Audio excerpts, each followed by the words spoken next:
It is late August, 1862, and you are lying on a buffalo robe inside a Dakota tepee on the Minnesota prairie. Outside, you can hear men arguing in a language you have only half learned. One of them wants you dead. Another, the man whose family has taken you in, is telling him no. Your two small children are asleep against your ribs. You are 32 years old. Your name is Sarah Wakefield, and you have just begun the 6 weeks that will unmake everything you thought you knew. 6 weeks, 42 days, longer than a full school term. Long enough for a season to turn. In that time, more than 100 white women and children will be dragged through the same camps you are moving through. And by the end of it, 38 Dakota men will be hanging from a single scaffold in Mankato, in the largest mass execution in American history. And here is what almost no one tells you. When those 38 men were led to the ropes, Sarah Wakefield was not cheering. She was writing letters. She was standing in front of military officers, begging them to spare one specific man, the Dakota farmer who had held her captive. She was the only one out of nearly 100 released captives who spoke a single word in a captor's defense. What happened inside that tepee?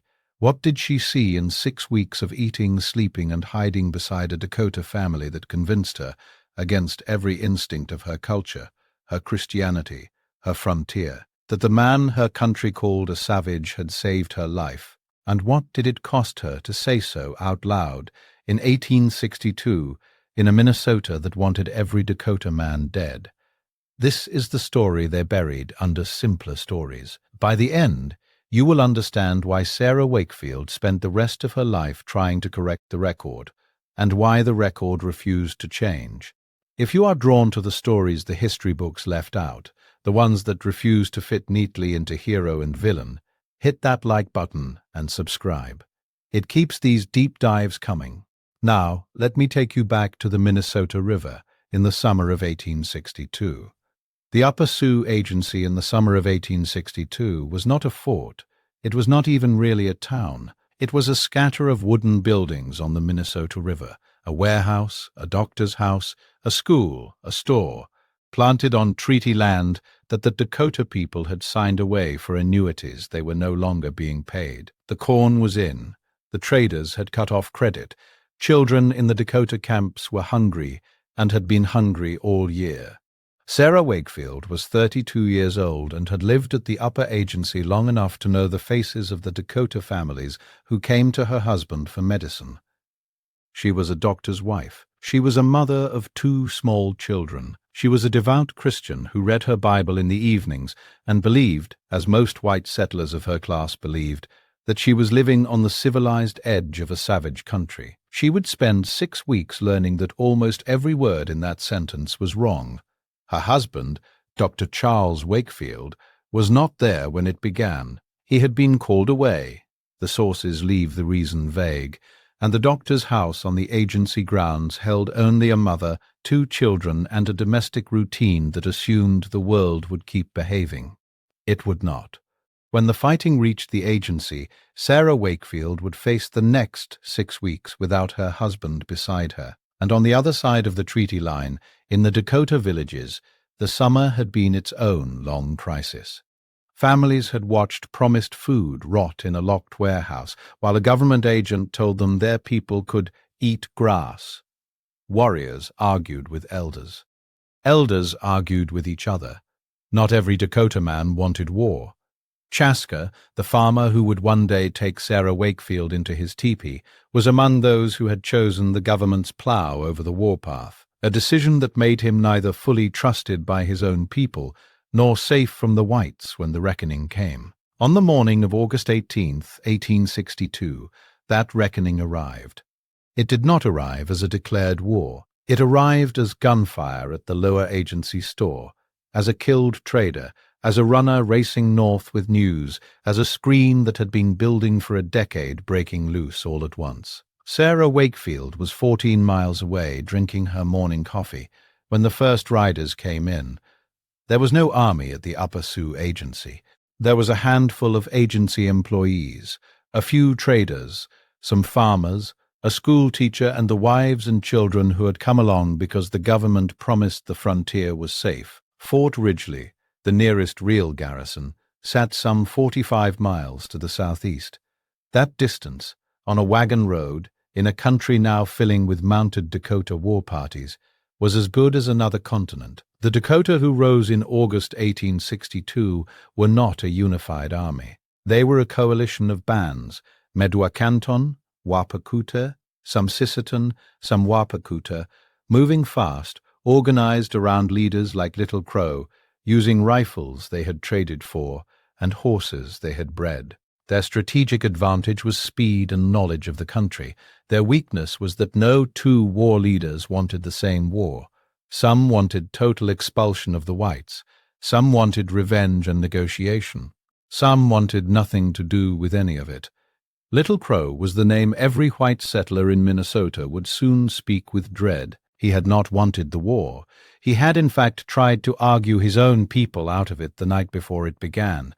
But once it started, he became its most visible leader, the one whose camp swelled with fighters and captives, the one whose name would be attached to every horror story told afterward, whether he was responsible for it or not. And then there was the man who would decide Sarah Wakefield's life.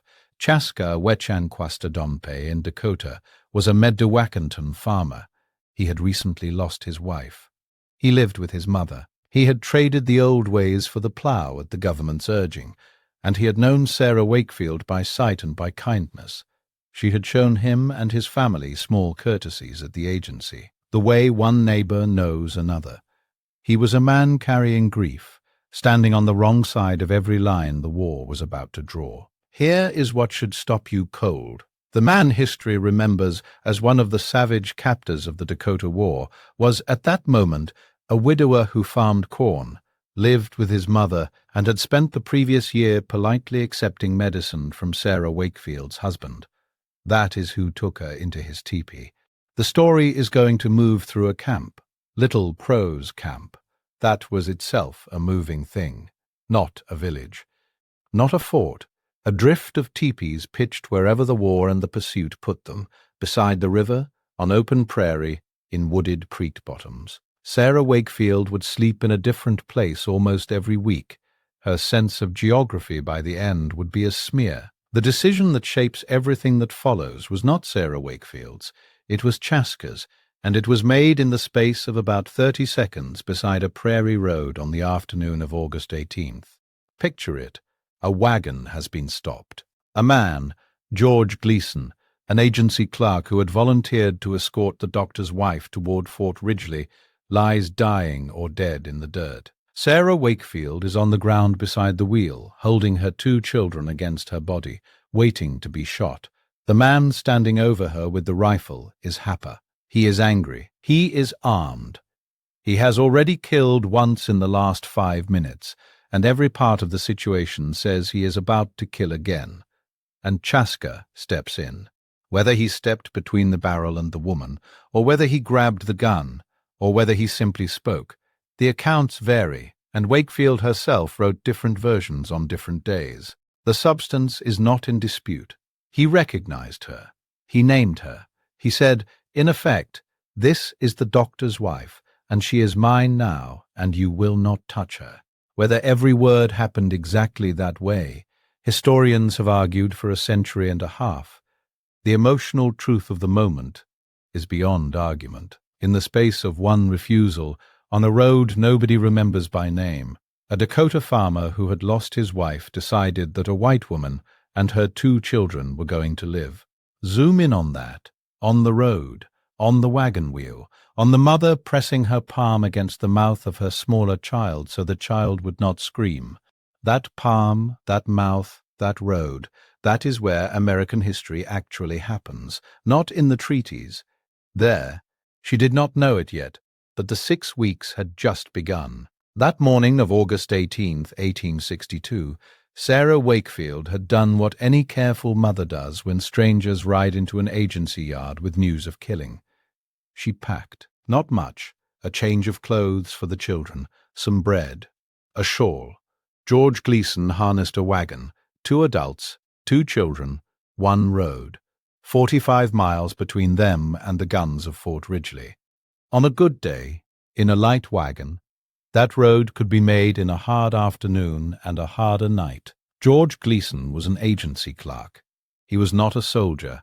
He was the sort of young man who knew how to keep a ledger and count out annuities and speak enough Dakota to buy provisions. He had volunteered to escort the doctor's wife and her children because someone had to, and because that is what young men in agency towns did in 1862. They behaved as though the frontier was a place where escorting a woman to a fort was a favor, not a death sentence.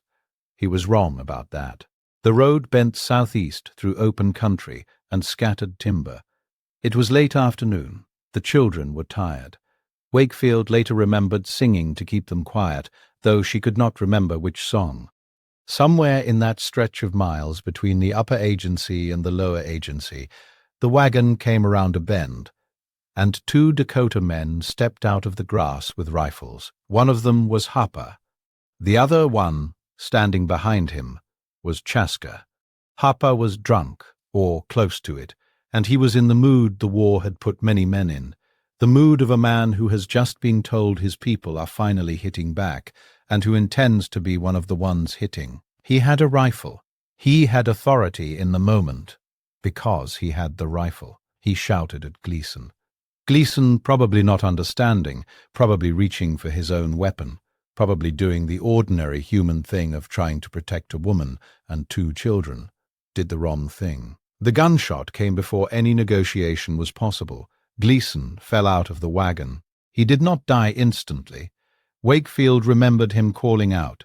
She remembered a second shot, and then she remembered Harper turning still hot from the killing and pointing the barrel at her chest.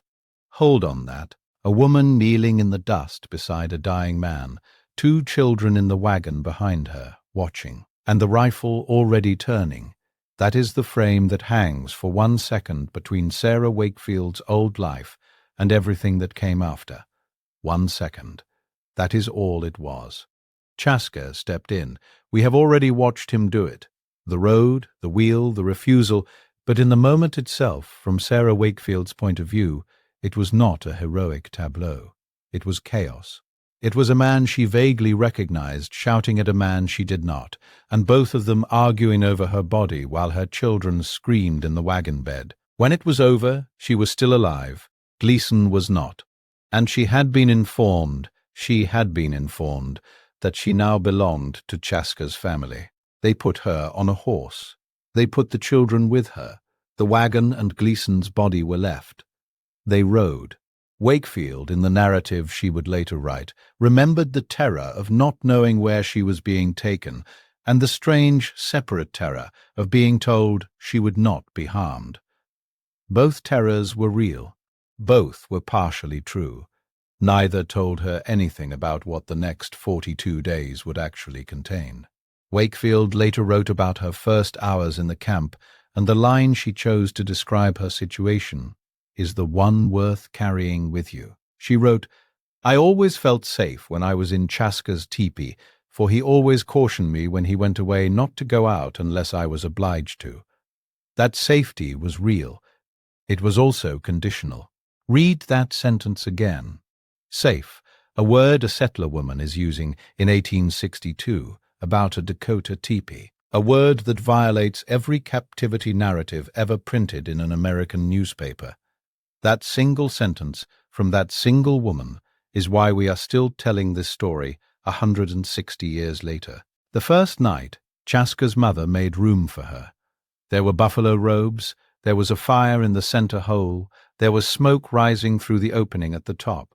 There were the sounds of a whole camp outside, men arguing, women working, dogs, children, the occasional shot fired somewhere in the dark. And there was the smell, wood smoke, tanned hide, sweat cooking meat. Sarah Wakefield pressed her 2 children against her ribs and did not sleep. She listened. She waited to be dragged out. Here is what makes this story different from every other captivity story you have read. No one came for her that night, or the next, or the one after. The tepee held, the threat stayed outside, and she began, against her will, to understand something about the man who had claimed her. Wakefield later described the social rule that kept her alive. No man dared enter the tepee of another person and commit any violence, she wrote, unless it was a drunken person. That parenthetical, unless it was a drunken person, is where the whole rest of her captivity lived, because there would be drunken persons, and there would be nights. In the second week, the drunken persons came, and Chaska was not always in the tepee to stop them. By the second week, Sarah Wakefield had stopped trying to keep track of where she was. Little Crow's camp, the loose, dangerous moving thing that contained her, did not sit still. It shifted north, then west, then south again, following the logic of a war that was fragmenting even as it fought. Some days she rode, some days she walked, some days she simply waited, while men she did not know argued about whether to strike Fort Ridgely again or fall back toward Devil's Lake. She had lost the calendar. She had not lost the count of her children. The war outside the tepee was not going the way the Dakota war leaders had hoped. Fort Ridgely had held. The settlement of New Ulm had held, barely at a terrible cost. Colonel Henry Sibley was assembling a column of Minnesota volunteers to march up the river. The war that had begun with a series of shocking successes was already by early September turning into a running retreat. And retreats, Wakefield understood this in her bones without being told, are when captives get killed. Losing armies do not carry witnesses. Losing armies dispose of them. Somewhere in the camp, Little Crow was making his own calculations. Some of his warriors wanted to move north to join the Sisseton and Yanktonai bands and continue the war on the open plains. Others wanted to negotiate. A growing faction, the one that would eventually save Sarah Wakefield's life, wanted to break away entirely, protect the captives, and hand them over to the advancing soldiers as a gesture of good faith. That faction called itself, without irony, the Friendlies. Chaska was one of them. The Friendlies. Imagine having to give yourself that name. Imagine being a Dakota man, on Dakota land, watching your own cousins ride to war, and choosing to call yourself friendly to the government that had just starved your children. That is the moral weight Chaska was carrying every time he walked back into his own tepee. Sarah Wakefield knew none of this in strategic terms. What she knew was that Chaska's mother fed her children, that someone had given her a Dakota-style dress to wear over her torn traveling clothes, that the women of the family shared blankets with her when the September nights turned cold, and that every time she woke, she was still alive, which meant something in the tepee was working.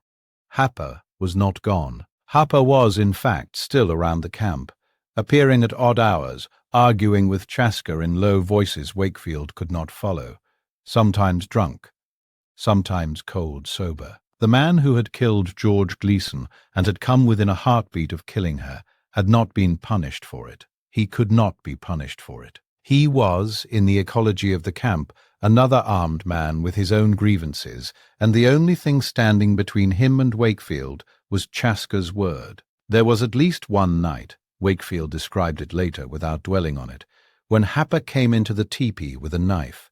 Chaska was not there. Chaska's mother was, and what happened, as Wakefield told it, was that an elderly Dakota woman, a woman whose name never made it into any American history book, stood between the knife and the doctor's wife and told the drunken man to go away. He went. That is the sentence. He went. Stop and hold that. An old Dakota woman whose son had married and buried and was now sheltering a settler family in a war zone, standing in a tepee doorway telling an armed man no. She has no monument. There is no county in Minnesota named for her. She saved 3 American lives that night. Nobody knows her name. The days between the nights had their own texture. Wakefield described her older child playing with Dakota children, learning small words, imitating games, while the younger one stayed pressed to her side. She described being handed food she did not recognize and eating it because there was nothing else. She described weeping quietly at night after the children slept, and being heard, and being left alone in her weeping because privacy was, itself, a kindness the family had chosen to give her. and she described the specific terror of the rumors, that the soldiers were coming and would kill everyone in the camp indiscriminately, that another war faction planned to seize the captives and use them as hostages, that Little Crow himself might take her children, the line she would later quote to her death, "My children with Little Crow." She did not know which rumors were true. She only knew that every rumor put a different set of hands on her children's throats.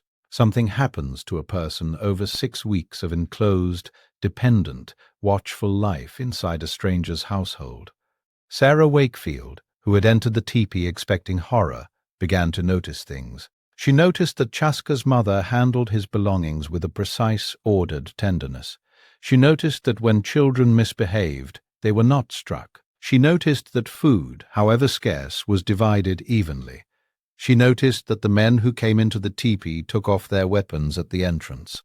She noticed the manners. She noticed the discipline. She noticed, against every prior assumption, the civilization, the rule she learned first, and the one she carried out of captivity like a physical object, was the rule of the teepee itself. The dwelling was sovereign. To enter another person's teepee uninvited was, in the moral order of the camp, unthinkable, a violation more serious than most crimes an American frontier town would have punished. That rule was why the walls of hide, thin as paper against a Minnesota wind, were also thicker than any stone fort she could have imagined. Wakefield spent the rest of her life trying to translate that rule into English, and she never quite managed it. The closest she came was, in her own words, written after her release, "I always felt safe when I was in Chaska's teepee, for he always cautioned me when he went away not to go out unless I was obliged to, saying that no man dared enter the teepee of another person and commit any violence unless it was a drunken person. That is not the sentence of a woman describing a jail. That is the sentence of a woman describing a home she did not want. Read that again. A home she did not want, not a home she was denied. A home she was given by people her country was already deciding to erase, and which she, as a captive, as a Christian, as a white woman, was going to spend the rest of her life defending and losing. And here is the part the standard captivity story cannot contain. Sarah Wakefield began, quietly, to trust Chaska. Not romantically, not in any of the lurid frames later readers would try to place on her narrative. She trusted him the way you trust a person who has, at multiple crossroads, chosen your survival over his own convenience. She began to understand, without ever fully saying it, that the man her country intended to hang was the one keeping her alive. There was, in mid-September, a council. The Dakota war leaders, those still willing to attend, met to argue over what to do with the captives. The hardliners wanted the captives killed before the soldiers arrived. Their reasoning was cold and, from a strictly military standpoint, coherent. Living captives were leverage the soldiers would use. Dead captives told no stories. The friendlies argued back. Chaska was among them. Wakefield learned of this council only in fragments. A word here, a raised voice from outside her teepee there, and she spent the hours of it not knowing whether her death was being ordered. The council did not go the hardliners' way. It went the friendlies' way, but only barely, and only because the war itself had degraded to the point where the moderates could physically detach from the main camp, take the captives with them, and form a separate encampment that would eventually surrender. That maneuver, the physical splitting of the Dakota force, is what saved Sarah Wakefield and every captive with her. It is a piece of Dakota internal politics that almost no American schoolchild is ever taught. The Dakota saved the white captives. Not the army, not Sibley's column. The Dakota, specifically a faction of Dakota men and women, Chaska among them, who broke from their own war leaders, at their own risk, to keep women and children alive. That sentence is in almost none of the popular histories. Wakefield, once again, understood only pieces of this while it was happening. What she understood was that one morning Chaska told her, with unusual care, that soldiers were coming, that she should not be afraid, that his family would keep her safe until the meeting was made. He said, according to her, that he had done what he could. He also said, according to her, that he was worried about what would happen to him when the soldiers arrived. He had reason to worry. He was right to worry. By late September, Colonel Henry Sibley's column had reached the vicinity of the Friendly's encampment. A message went out. A meeting was arranged. On September 26, 1862, the Friendlies handed over their captives, Sarah Wakefield and her 2 children among them, to the United States Army at a place the soldiers immediately named Camp Release. It was near present-day Montevideo, Minnesota. The moment of release was, by every account, chaotic. Soldiers on horseback, weeping women, children who did not recognize the language of the men in blue coats. Sarah Wakefield walked out of the Dakota camp with her 2 children and with something else, something the soldiers had not expected her to carry. She walked out with a witness's certainty about who had kept her alive, and a corresponding certainty about who was about to be punished for it. Chaska surrendered along with the Friendlies. He surrendered voluntarily. He surrendered believing that his conduct, the woman he had saved, the road, the tepee, the mother, the knife night, would protect him. It would not. Within days, the United States military convened a commission. Within weeks, that commission had tried, en masse, more than 300 Dakota men, some in trials that lasted less than 5 minutes. Sarah Wakefield went in front of that commission. She told them what Chaska had done. She named him by name. She asked, in the plainest words she had, for his life. Camp Release, September 26, 1862. Montevideo, Minnesota. If you have never heard of it, that is by design.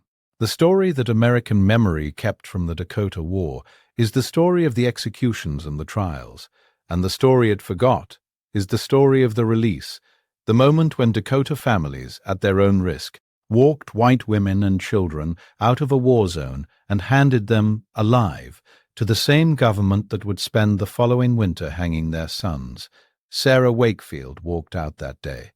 So did her 2 children. So did more than 100 others. The reunion with her husband, Dr. Charles Wakefield, the husband who had been elsewhere when the war began, was reported in later summaries as strained. He had grieved her. He had grieved the children. He had, by some accounts, given her up for dead. And now she was in front of him, thinner, in a Dakota-style dress, with 2 children who no longer flinched at Dakota speech, and one of whom, according to her narrative, cried at being pulled away from the older Dakota women who had cared for her. The trials began almost immediately. They were not trials in any sense a modern lawyer would recognize. The military commission processed 392 Dakota men in about 6 weeks. It sentenced 303 to death. President Lincoln, in one of the least remembered acts of his presidency, personally reviewed the case files and commuted most of the sentences, reducing the number to be hanged from 303 to 38. Those 38 men were led to the scaffold in Mankato on the morning of December 26, 1862. 38 ropes, 1 trapdoor, 1 drop, the largest mass execution in United States history, a record that still stands today more than a century and a half later. And among the 38, hooded and standing on the platform, was Chaska. The historical evidence is that his inclusion on the execution list was, in some form, a bureaucratic error, a confusion of names, a mistaken identification. The Army has never fully acknowledged this. The Army hanged him anyway. Sarah Wakefield learned of his death in a newspaper. She had testified for him. She had walked into that military commission. A doctor's wife, a settler, a woman whose culture expected her to condemn, and told the officers, on the record, that Chaska had saved her life, that he had risked his own standing to do it, that his family had sheltered her children, that he did not belong on any gallows. She had believed, right up until the drop, that her word would be enough. When it was not, she wrote, in a sentence that became the emotional core of her book, if it had not been for Chaska, my bones would now be bleaching on the prairie, and my children with Little Crow. She would repeat that line in one form or another. for the rest of her life. Consider what that means. The United States government, having received sworn testimony from a released white captive that a specific Dakota man had saved her and her children, hanged him anyway, and never issued a correction, never acknowledged the error, never returned his body with any honor. He is one of the 38, what had 6 weeks inside a Dakota tepee done to Sarah Wakefield. It had given her something almost no other white American of her generation would carry, a specific, named, lived counterexample to every generalization her country was busy building about the Sioux. She had a face. She had a mother-in-law figure. She had a knife knight. She had a rule about the sovereignty of a household. She had a man who had chosen her survival and been hanged for it. She could not, would not, unsee any of it. More than 1,600 Dakota women, children, and elders, most of whom had never fought, were rounded up and interned that winter at Fort Snelling in a stockade beside the Mississippi. Hundreds died there of disease and cold before spring. The Dakota were then, by act of Congress, expelled from Minnesota entirely, their treaties abrogated, their lands opened. The war Sarah Wakefield had lived through as a captive ended. For the Dakota people, as a full-scale ethnic clearance of a state. Sarah Wakefield returned to a Minnesota that did not want her story. She wrote it anyway. She published 6 weeks in the Sioux Tepees in 1863 and expanded it in 1864. Reviewers attacked her. Neighbors whispered. It was said, in the ugly way frontier communities said such things, that no woman defended a captor unless she had reasons to defend him, reasons that had nothing to do with justice. Wakefield knew what was being implied. She wrote through it. She defended Chaska anyway, but the battle's end was just the beginning of what her testimony would, and would not, do. The United States-Dakota War of 1862 has, in the century and a half since, been rewritten many times. It has been told as a settler tragedy. It has been told as a Dakota tragedy. It has been told, occasionally and cautiously, as both at once. Every version has had to decide what to do with Sarah Wakefield, a witness who did not behave the way witnesses were supposed to behave, whose testimony did not fit the shape of either grief. Most versions solved the problem by ignoring her. Her book, 6 Weeks in the Sioux Tepees, a narrative of Indian captivity, did not sell well in 1863. It was reprinted in 1864, in an expanded edition that she wrote in part to answer the personal attacks against her. It went out of print. It came back into print in the 20th century as scholars began to look for captivity narratives that broke the mold, and it has been quietly climbing the reading lists of Dakota War historians ever since. It is now considered indispensable. Wakefield described her own book in her own preface as a true statement of my captivity. Not a story. Not a memoir, a statement. She was aware, painfully aware, that the moment she published it, her account would be used against her. And she published it anyway, because the alternative was to let Chaska be remembered as a nameless savage on a scaffold, instead of as the widowed farmer with a mother and a mother-in-law's authority who had saved a doctor's wife. Here is the specific detail that reframes the entire story. Of the roughly 100 white women and children who were held as captives during the United States-Dakota War of 1862, 100 witnesses, 100 possible voices, exactly one walked into the United States Military Commission and testified in defense of a Dakota man. 1. Sarah Wakefield. That is not a rounding error. That is not a footnote.